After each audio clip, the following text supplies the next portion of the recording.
ಕಾರಣಕ್ಕೆ ನೀವೇನು ಇವತ್ತ ಅವರನ್ನು ಉಚ್ಚಾಟನೆ ಮಾಡಿಸಿರ್ಬೇಕು. ನಮ್ಮಂತ ಲಕ್ಷಾಂತರ ಕಾರ್ಯಕರ್ತರಿದ್ದೆವು.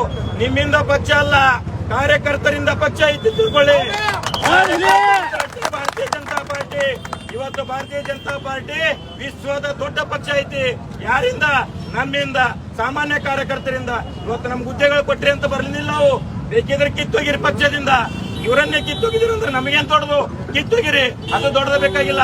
ಹಿಂದೂ ಧರ್ಮದ ಕಾಲಾಗಿ ಯತ್ನಾಳ್ ಅವರು ಎಷ್ಟು ಬಡದಾಡ್ರಲ್ಲ, ಅವರಿಗಾಗಿ ನಾವು ಇವತ್ತು ಬಡದಾಡ್ತೇವೆ.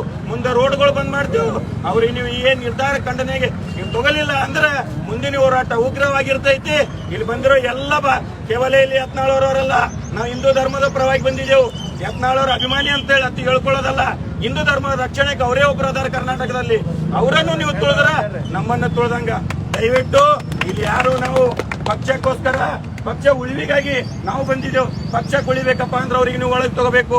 ಒಳಗೆ ತಗೋಲಿಲ್ಲಪ್ಪ ಅಂದ್ರೆ ಬರುವ ದಿನಗಳಲ್ಲಿ ನಿಮ್ಗೆ ಯಾವ ರೀತಿ ಪಾಠ ಕಲಿಸ್ಬೇಕು ನಮ್ಗೆ ಗೊತ್ತೈತಿ. ಇನ್ನೇನ್ ತಿಂಗಳು 2 ತಿಂಗಳಲ್ಲಿ ತಾಲೂಕಾ ಪಂಚಾಯತಿ, ಜಿಲ್ಲಾ ಪಂಚಾಯತಿ ಚುನಾವಣೆಗಳು ಬರ್ತಾವ. ದಯವಿಟ್ಟು ಅದಕ್ಕಿಂತ ಮುಂಚೆ ಈ ನಿರ್ಧಾರ ವಾಪಸ್ ತೋರಿ. ಇದೊಂದು ನಮ್ಮ ಕಾರ್ಯಕರ್ತರ ಒಂದು ಆಗ್ರಹ ಐತಿ ಅಂತೇಳಿ ನನಗೊಂದ್ 2 ಮಾತು ಮಾತಾಡಕ್ ಕೊಟ್ಟಂತ ನಿಮಗೆ ಧನ್ಯವಾದಗಳನ್ನು ಸಲ್ಲಿಸ್ತೀನಿ. ಇನ್ನೊಮ್ಮೆ ಖಂಡನೆ ಮಾಡ್ತೀನಿ. ದಯವಿಟ್ಟು ಈ ನಿರ್ಧಾರ ವಾಪಸ್ ತೆಗೆದುಕೊಳ್ಳಿ ಅಂತ ಹೇಳ್ಬೇಕು.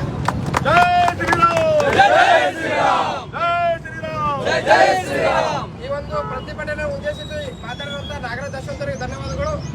ಮತ್ತು ಯುವ ಮುಖಂಡರಾಗಿರುವಂತ ಶರಣಗೌಡ ಮಂಡಿಯವರು ಈ ಒಂದು ಸಭೆಯನ್ನು ಉದ್ದೇಶಿಸಿ ಒಂದು ಯಾರು ಮಾತಾಡೋಕೆ ಕೇಳ್ಕೊಳ್ತೇವೆ. ಭಾರತ್ ಮಾತಾ ಕಿ ಜೈ. बोलो भारत माता की जय. ಬಸನಗೌಡರಿಗೆ ಜಯವಾಗಲಿ. ಬಸನಗೌಡರಿಗೆ ಜಯವಾಗಲಿ.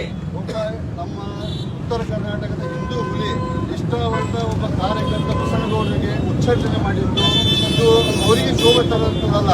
ಯಾಕಂತಂದ್ರೆ ಅವರಾದ್ರೂ ಪಕ್ಷ ಸಲುವಾಗಿ ಅವರಾದ್ರೂ 30-40 ವರ್ಷ ದುಡಿದವರದಾರ. ಅವರು ಸೀನಿಯರ್ ಪಕ್ಷದ ಕಾರ್ಯಕರ್ತರದಾರ.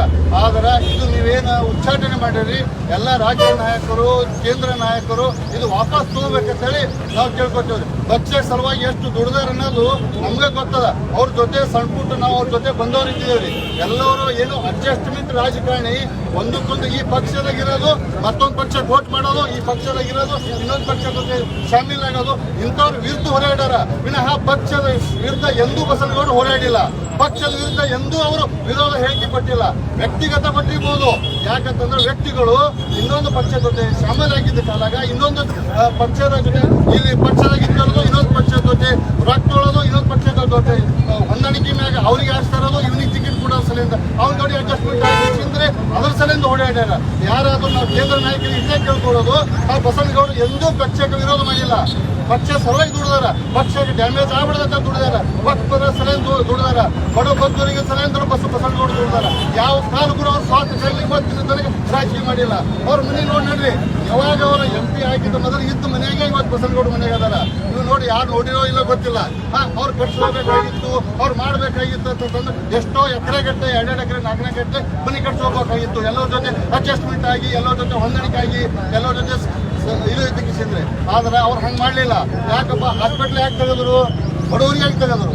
ಮತ್ತು ಇಷ್ಟೆಲ್ಲ ಬ್ಯಾಂಕ್ ಸೌಕರ್ಯ ಕೊಟ್ಟರು. ನಮ್ಮಲ್ಲಿ ಇಂಡಿಯಲ್ಲಿ ಇಲ್ಲೇ ನೋಡ್ರಿ, ಯಾಕೆ 24x7 ಮೆಡಿಕಲ್ ಐತ್ರಿ. ನಾವೇ 10-10 ಬಂದ್ರೆ ನಮ್ಮಲ್ಲಿ ಗುಳಿಗೆ ಸಿಗಲ್ಲ. 24x7 ಎದಕ್ಕೆ ಮಾಡ್ಯಾರ? ಬಡವ ಬಂದಿರುಗಳಿಗೆ ಕಮ್ಮಿ ರೇಟ್ನಲ್ಲಿ ಸಿಗಲಿದ್ರೆ ಮಾಡ್ಯಾರ. ಅವ್ರಿಗೆ ಸ್ವಾರ್ಥ ಮಾಡ್ಕೋಬೇಕಾಯ್ತು. ಮಕ್ಕಳಿತ್ತು ರಾಜಕಾರಣದಾಗ ಎಷ್ಟೋ ಅವರು ದುಡ್ಡಿನ ಮ್ಯಾಗ ರಾಜಕಾರಣ ಮಾಡ್ತೀರಂತಂದ್ರೆ ಇವತ್ತಿಗೆ ಅವ್ರು ಎಲ್ಲೆಲ್ಲೋ ಏನೇನೋ ಮಾಡಿಬಿಡ್ತಿದ್ರು. ಆದ್ರೆ ಅವ್ರು ಹಂಗೆ ಮಾಡಲಿಲ್ಲ. ಪಕ್ಷದ ನಿಷ್ಠಾವಂತ ಒಬ್ಬ ಕಾರ್ಯಕರ್ತರಾಗಿ ಅದ. ಆದ್ರೆ ನಿನ್ನೊಂದು ನಮಗೆ ಸೋವೆ ತರಂತದಲ್ಲ.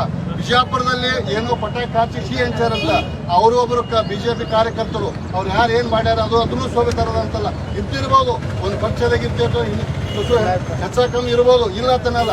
ಆದಂತರ ನಾವು ವಿಜೃಂಭಣೆಯಿಂದ ನಾವು ಪಟಾಕಿ ಸುರಿಸ್ತೇವೆ, ಹಚ್ತೇವೆ. ನಾವು ಬೇರೆ